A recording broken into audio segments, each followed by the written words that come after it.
In typical liberal far left fashion, they are refusing to take accountability for their own actions and for their own behavior and how those actions have led to a 2 month filibuster. Welcome to the Canadian Shield. My name is Sterling. I'm your host.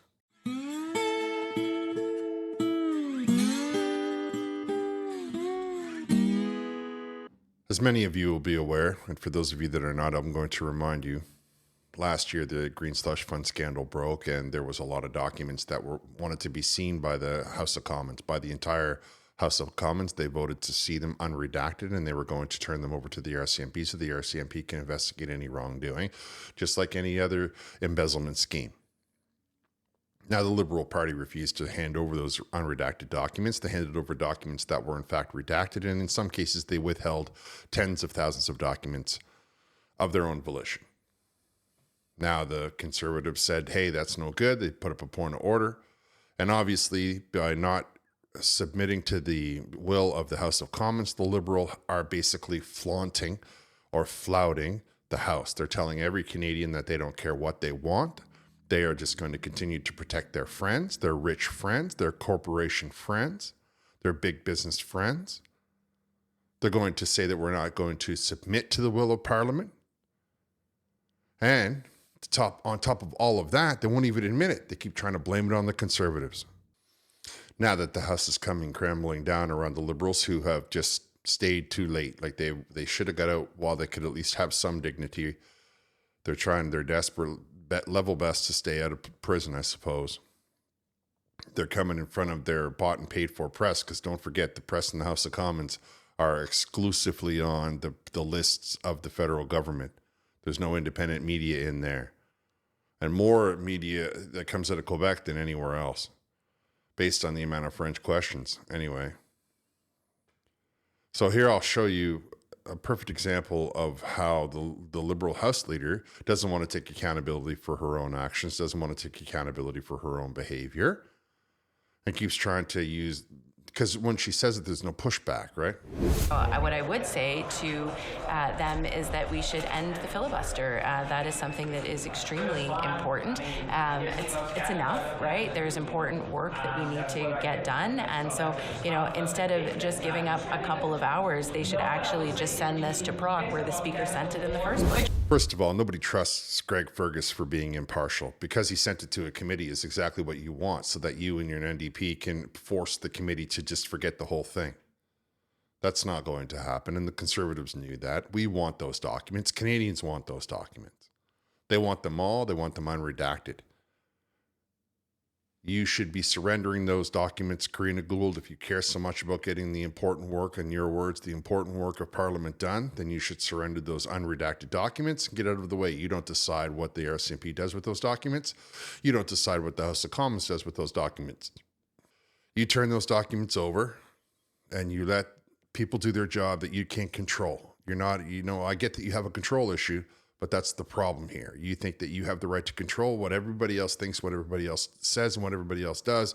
And as a result, nothing is happening in Parliament because of your control issue, and you're hiding whatever it is, the criminals and the crimes that you're hiding. Well, the problem would be solved right quick if you just turned over the papers. Unredacted. Quit trying to gaslight Canadians into thinking that it's not exactly 100% your fault. Your responsibility. Of course, now you know it's an attempt to say it. That's why they're saying it in these very secluded rooms of the press, because the other ministers are saying the exact same thing, and they're all on the same talking points because they were all told, they all got the same email, they were all told to try and push this, because for some reason in their mind, they think Canadians are not paying attention, and that Canadians can be easily tricked into believing a lie or a half a truth, depending on which way you want to look at it. We haven't been able to get anything done in this Parliament. I mean, the Conservatives have paralyzed Parliament. They've not allowed anything to move forward. It's deeply frustrating because it's the action of one party. Well, you're absolutely right. It is the action of one party. It's the action of the Liberal Party, because the other parties want to see those documents. And it's the action of the Liberal Party that is stopping the release of those documents, and as a result, a return to normalcy in the House of Commons. But you would rather hide the crimes that you committed than to turn over those unredacted documents. You would rather hide the crimes that you committed than to do what's right for Canadians. Now, MP Philip Champagne, who is nothing but a charlatan and a, snake oil salesman, tries to go one step further. To stop this parliamentary debate that is blocking for 2 months the work of Parliament. For almost 2 months now, we've not been able to move forward. We have provided 20,000 pages of evidence. They have not provided 20,000 pages of unredacted documents. They simply redacted them again and then sent them in. So they're trying to say, oh, we gave up all these documents, but you didn't give up the unredacted documents, which is what House of Commons, which is what Parliament wants, which is what they voted for. So by not giving the unredacted documents, not only are you hiding something and showing yourself to be guilty of something, you are in fact committing an additional crime of ignoring the will of the Canadian people, ignoring the will of the House of Commons, which something that your party always says is you're one of these law and order kind of parties, right? So where's the proof in that now all of a sudden? All of a sudden that goes out the window. Philip Champagne, he might not be a snake oil salesman, but I know a BS artist when I see one. Many hours go by and the reporters are asking Karina Gould the question again, and I only know that because she's dressed the same. And I saw where she came out of the chamber, and she must not have had a good day in the chamber. Things must not be going their way because she was much more hostile when she came out. And I think that what she said is very eye-opening. But what I can say is that it's time to stop with the pauses, and it's time to let the House get back to business. Silly partisanship aside, because our economy and Canadians and their jobs depend on it, what does the Leader of the Opposition do? He puts forward his partisan jabs. That's not what we need to be doing right now. And so when it comes to things like the border, end the games so that we can do what's best for Canadians. And as the Leader of the Opposition says, if he truly believes it, it's time to put Canada first, and that means ending his silly games. So now, instead of trying to say that we should surrender those documents, right, she's just trying to say that it's a childish game. But it's not a game. This is important. It's important to Canadians. That's why there's no blowback. That's why there's no backlash. Many of us are happy because that means the Liberal policies are not getting through the House of Commons, right? In their last year, causing more chaos, destruction, and mayhem. Many of us are content to watch you all sit there and listen to this filibuster, because we know that you're dangerous people. We know that you're causing destruction and harm to Canadians. But if you want to surrender those documents, we will just as happily look through them.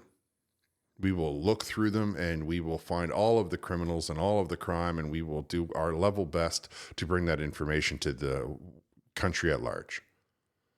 But you don't want to surrender that document. And as a result, calling it games, but you're the one that's playing the game. You could end it all just by giving unredacted documents, but instead you're playing games. You're playing partisan games. Projection and trying to push it off onto somebody else is not going to work. We're watching you, we're paying attention, and we know exactly what you're up to. So if you don't want to give us the unredacted documents, give us the election that we desire. Of course, we have one of the other MPs who decided that she wasn't going to talk about the unredacted documents. She was just going to talk about how she doesn't think that Pierre Poilievre is doing right by Canadians because Canadians don't want an election. MP Ferrada.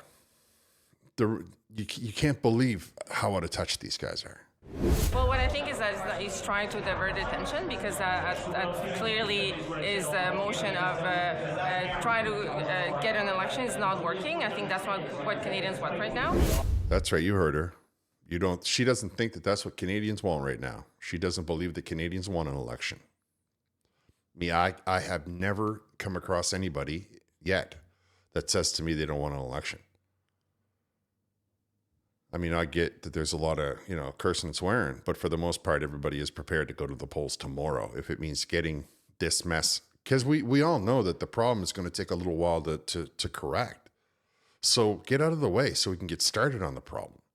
The longer that you sit there because of Jagmeet Singh, the longer the problem is going to manifest. And that's just going to be all the more blame that you're putting on yourself, all the more crime and problems that you're causing. All right, I want to remind you all to like, comment, subscribe, hit the notification bell, share this channel with all of your socials. Thanks for listening. I'll talk to you next time.